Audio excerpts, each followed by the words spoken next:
Assalamualaikum dan salam sejahtera. Saya Nizamiah Asikin Muhammad Zukni dalam Dunia 11 pagi.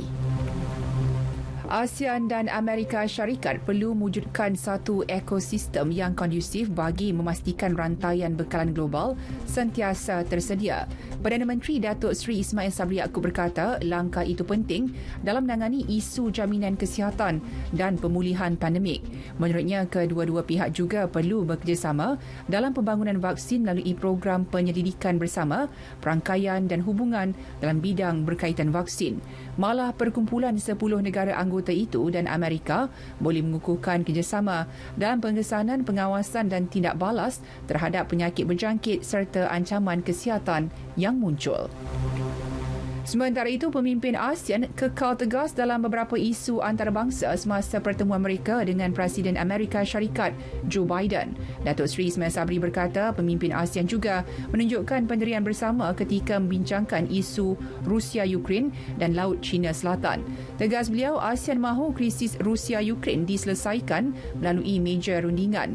Dalam konteks itu, Malaysia berpendapat Washington harus menggunakan pengaruhnya untuk membantu menyelesaikan krisis tersebut. Amerika Syarikat dalam pada itu menyatakan komitmen jangka panjang kepada Asia Tenggara dalam menghadapi pengaruh China yang semakin meningkat. Ke arah itu, Biden membentangkan inisiatif berjumlah $150 juta serta mengumumkan duta khas sulung ke rantau Asia Tenggara bagi tempoh lebih 5 tahun.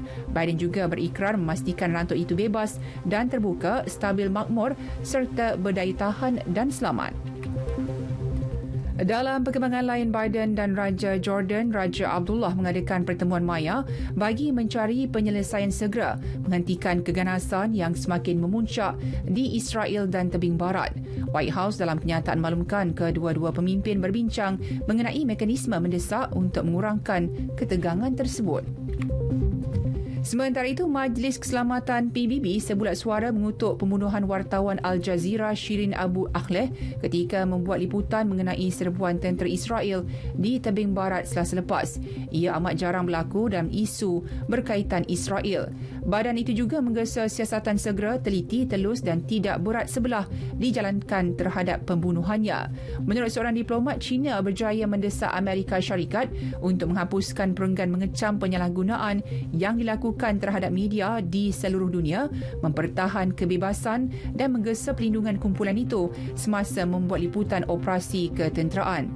Teks terakhir hanya mengatakan bahawa wartawan harus dilindungi sebagai orang awam. Kadar inflasi Rusia melonjak 17.8% bulan lepas iaitu paras tertinggi direkodkan sejak 2 dekad. Ia didorong oleh sekatan barat terhadap kempen ketenteraan Moskow di Ukraine.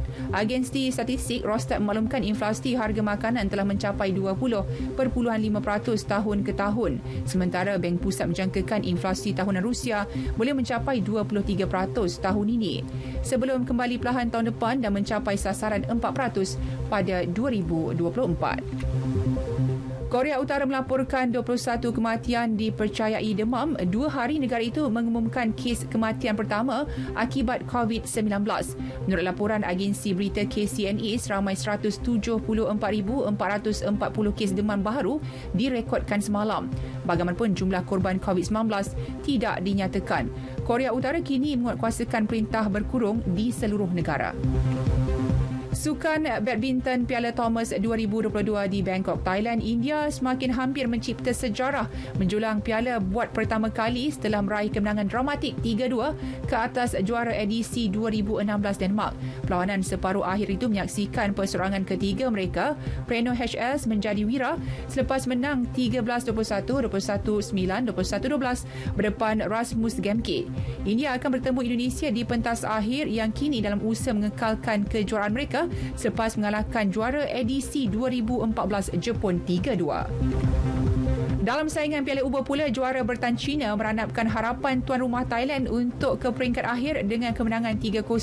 Manakala Korea Selatan mengejutkan naib juara edisi 2020 Jepun 3-0 sekaligus layak ke perlawanan akhir pertama sejak 2016.